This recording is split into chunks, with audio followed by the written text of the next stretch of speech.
Not reacting to good and bad. మీరేమంటున్నారు? I choose happiness only అంటున్నారు, sadness వద్దంటున్నారు. So is it అంటే how do you define that? How do you justify that? It is not justify. I choose my life to live like that. Yeah, ఎందుకంటే బుద్ధుడు గురించి చెప్తారు, ఆయన 4 great నిజాలని సత్యాలను చూసిన తర్వాత ఆయన ఎన్లైటన్ అయిపోయారని చెప్పి. మీరు are you on the path to seeking that state where you are completely? I don't see, this is just a common sense point for me. Common sense. Conflict జోన్కి ఒక నేను కంట్రోల్ చేయలేని ఒక శక్తి నన్ను బాధ పెట్టడం అనే దానికి అవకాశం ఇవ్వకుండా నేను ఒక డిజైన్ చేసుకున్న లైఫ్ స్టైల్ ఇది. అది యా. భూకంపం వస్తే ఎలాగైతే మనం ఒక దీని కింద ఒకటి దాక్కుంటాము, అంతే. Same. అండర్ గ్రౌండ్ వెళ్ళి దాక్కుంటాం. అంతే అంతే అంతే అంతే. మీరు you are just because your state of నేనంటే పారిపోతున్నానా లేకపోతే ఐఎమ్ ఏమంటారు దాన్ని ఇన్సెన్సిటివ్ ఏమన్నా మీ ఇష్టం. అది అన్నీ ఎవరినన్నా ఎవరిని ఏమన్నా అనుకోవాలి. అది మిమ్మల్ని ఒకళ్ళు జ్ఞాని అంటారు, మళ్ళీ ఒకళ్ళు పారిపోతున్నారంటారు, ఇన్సెన్సిటివ్ అంటారు, అసలు ఆ మాత్రం పట్టించుకోరా అని. ఫ్యామిలీని ఓదారుస్తారా పోనీ? ఎవరైనా వచ్చి మీ దగ్గర బాధపడితే ఏం చేస్తారు? ఇలా ఫలానా వాళ్ళు పోయారు కదా అని, చనిపోయారు, వెళ్ళిపోయారు, వాళ్ళు మళ్ళీ చూడం కదా మనం. ఇప్పుడు డిపెండింగ్ అంటే ఇప్పుడు ఎవరైతే చెప్పుకుంటున్నారో వాళ్ళకున్న ఇంటెలిజెన్స్, వాళ్ళకి నా మీద ఉన్న ఇంప్రెషన్ కానీ ఇలాంటి ఫ్యాక్టర్స్ తీసుకుని నేను ఒకసారి చాలా హార్ష్గానే చెప్పేయచ్చు. ఫర్ ఎగ్జాంపుల్ మా మదర్కి చెప్పాను, అమ్మ జస్ట్ మనకి ఎన్ని వద్దు అంటే నేను టక్ టక్ టక్ అని చెప్పాను. ఎందుకంటే అది ఎమోషనల్గా చెప్తే వర్కౌట్ అవుతుందని తెలిసిన అది ఒక ఆర్డర్ ఇచ్చినట్టు చెప్పాను అదే యూనో. సో అలాగే నేను ఆ ప్రాసెస్ బట్టి, పొజిషన్ బట్టి, మనిషిని బట్టి ఐ డూ డిఫరెంట్ థింగ్స్. ఓదార్చడం మాత్రం చేయను. ఏం చేయరు? ఓదార్చడం. నో ఓదార్పు యాత్ర. యా. ఇప్పుడు ఫర్ ఎగ్జాంపుల్ ఇందాక మధుకి నేను ఒక మెసేజ్ పెట్టాను, లైఫ్ అనేది చాప్టర్స్, ఒక చాప్టర్ అయిపోయింది, నెక్స్ట్ చాప్టర్కి వెళ్దామని పెట్టా. అదేంటి అందులో ఏముందంటే నాకు కూడా తెలియదు. అది ఒక అధ్యాయం అయిపోయింది. సో ఇప్పుడు నేను దానికి ఏదో పెట్టాడు ఎమోజీ. ఏమని పెట్టారు? ఎలాంటి ఎమోజీ పెట్టారు? ఈ జస్ట్ సెడ్ ఏదో ఒక థమ్స్ అప్ ఏదో సంథింగ్ లైక్ దట్.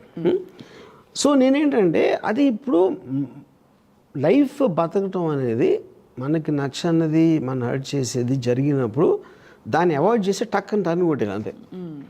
దానికి మీరైనా పేరు పెట్టుకోండి, వెళ్ళిపోతున్నానా, పారిపోతున్నానా, ఫేస్ చేయలేకపోతున్నానా నిజాన్ని అంటే అది ఎవరి ఇష్టం వాళ్ళది. కానీ అదంతా ఆలోచించి బెస్ట్ వే ఏంటి అని తీసుకున్న డెసిషన్ అది.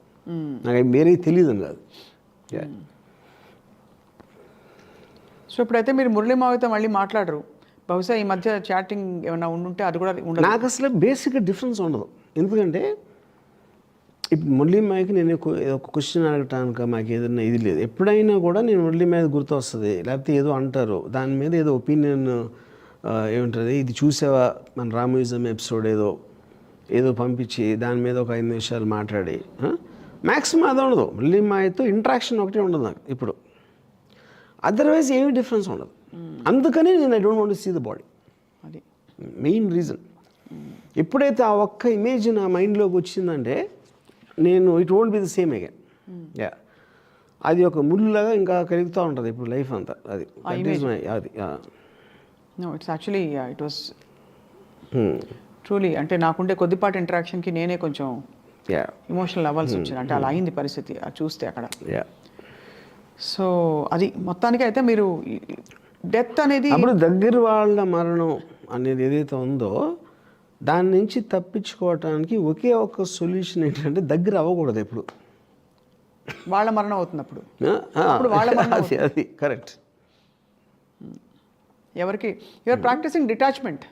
యా, అంటే నేను దాని అందంగా ఏదో ఫిలాసఫీ పార్లెన్స్ లో చెప్తున్నాను. కరెక్ట్. Detachment with involvement. అంతేనా? అంతే. ఇన్వాల్వ్మెంట్ అంటే మీరు మళ్ళీ నాకు పనికొచ్చే వరకు ఐఎమ్ యాక్చువల్లీ అప్లయింగ్ అంటే ఒక న్యాచురల్ యానిమల్ ఫిలాసఫీ. అంటే యానిమల్స్ని హ్యూమన్ బీయింగ్స్ని కూడా నేచరే క్రియేట్ చేసింది. మన తెలివితోటి మనం అన్నీ కుదుర్చుకుని అట్లా కాంప్లికేట్ చేసుకున్నాం.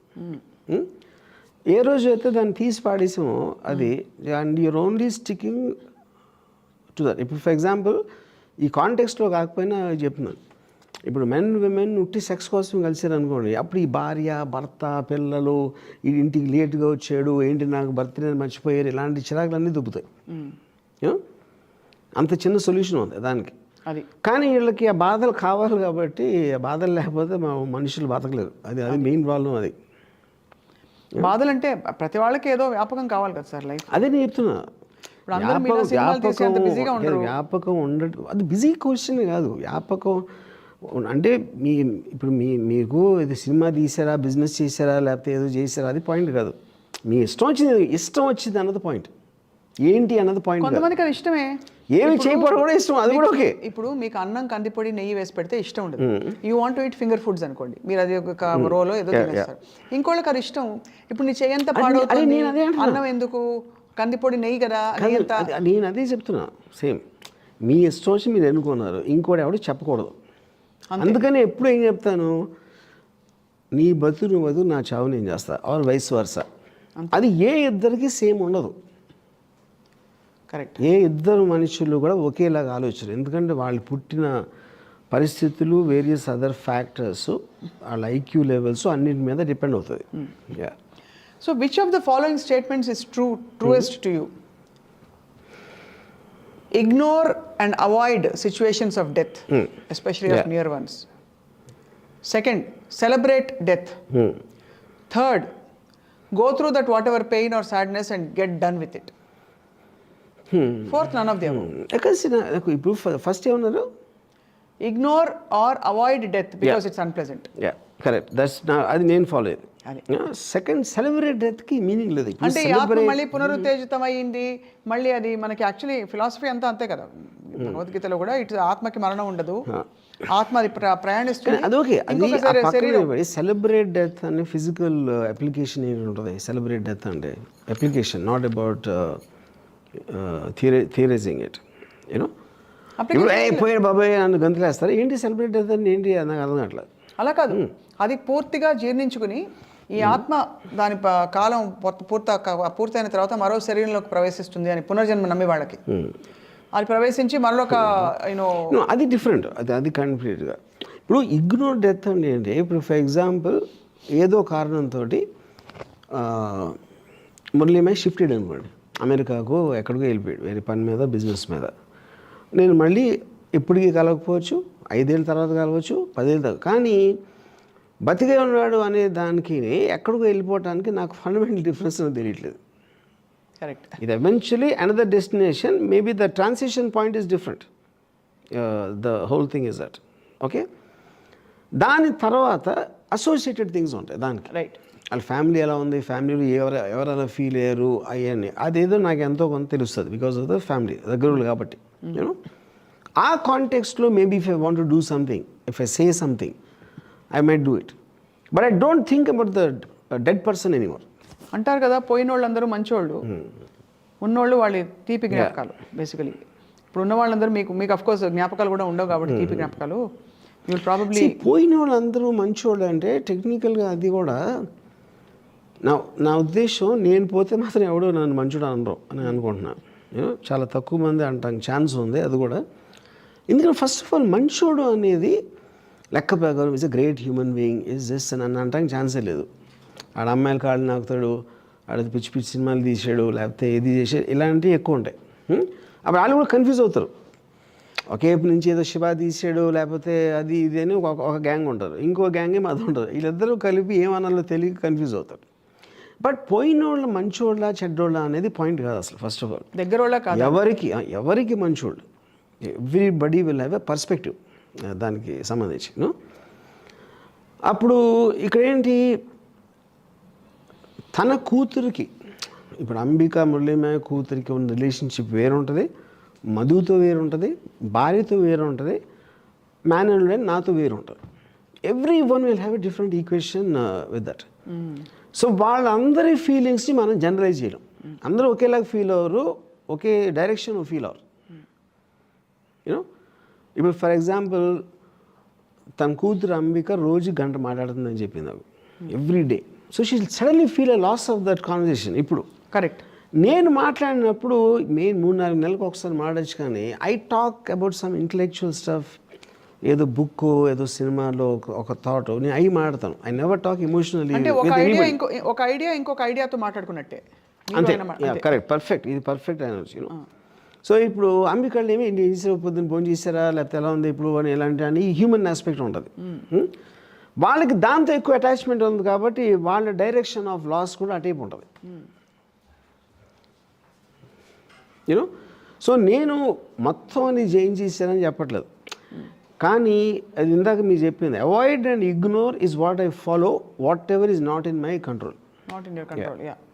And death is obviously not in anybody's control. Yeah, correct. So, have you ever really cried, broken down ఎప్పుడైనా తట్టుకోలేక గ్రీఫ్? ఎక్సెప్ట్ మీ నాన్నగారు అప్పుడు I did, కానీ నాకు ఒక్కటే ఏంటంటే అది నాలో నేను ఒక సినిమా తీసుకుంటున్నానా నిజంగా ఫీల్ అవుతున్నానా అని నాకే నా మీద డౌట్ వస్తుంది. అంటే you are supposed to cry అనా? No, you can psych yourself into feeling something, which is what ఇప్పుడు ఎమోషన్ అనేది లాజిక్ అందదు. అప్పుడు నేను ఎమోషన్ కంట్రోల్ చేస్తాను అని నేను చెప్పింది, whether I can do it 100% I'm not very sure. నేను జియా పోయినప్పుడు కూడా ఏడ్చాను, for example, you know. And sometimes I cry, I mean ఇప్పుడు నేను నైన్రా అండ్ డాక్యుమెంటరీ చూస్తే ఏడ్చాను ఒకరోజు. I feel that is about, నేను ఒక్కనే ఉన్నా నా ప్లేస్లో, and fact that she existed I was crying out of Joy. I know that is it. అంటే ఆనందంతో యాడ్ అవటం అనేది వేరు, దుఃఖంతో యాడ్ అవటం అనేది వేరు. నేను ఆనందంతో ఏడ్చిన సంఘటనలు చాలా ఎక్కువ ఉన్నాయి. యా, మీరు చెప్తుంటే నాకు ఇప్పుడు కళ్ళు నీళ్ళు వస్తున్నాయి. ఎవరైనా ఉన్నారని చెప్పి మీరు ఏడ్చారంటే మీరు ఎంత ఎమోషనల్ అని అర్థమవుతుంది. That somebody existed you cry because that person is made my life. ఇప్పుడు మీరు లైఫ్లో వెనకాల తీసి చూసుకుంటే మీరు ఎన్ని రోజులు అన్నం తిన్నారు, ఎన్ని చికెన్లు తిన్నారు, లేకపోతే ఎన్నిసార్లు నిద్రపోయారు కాదు కదా, ఎన్ని రోజులు మీకు ఫలానా వ్యక్తులు ఉండటం మొలాన మీ లైఫ్కి ఒక సార్థకం వచ్చింది, మీ లైఫ్కి ఒక ఫుల్ఫిల్మెంట్ అండ్ టోటాలిటీ వచ్చింది. సో వాళ్ళ ఎగ్జిస్టెన్స్ని ఒక గ్రాటిట్యూడ్ తోటి ఐఎమ్ క్రైమ్, ఎందుకంటే ఒక హ్యూమన్ ఫామ్లో చూశాను కాబట్టి ఆయన రాండి. యా, జియా ఖాన్ పోయినప్పుడు why did you? Jiah Khan ఎందుకంటే because I know Jiah very well, point 1. But very well అంటే ఏంటి, తనకున్న అంబిషన్స్, తనకున్న యంగ్ ఏజ్లో whatever she was aspiring, what was not happening, వాటన్నిటినీ నేను కౌంటర్ చేసేవాడిని. జియా నువ్వు అలా ఆలోచించద్దు, అది ఇది అన్నీ నేను చెప్పేవాడిని. బట్ అది emotions overcome that whole thing. అంటే I failed in with my philosophy to explain to her the stupidity of wanting to do something like that. నేను ఆ ఫెయిల్ ఎందుకు చేసినాను. Yeah, no, you took it on yourself, the responsibility of not telling her that I couldn't. That you couldn't tell her, yeah.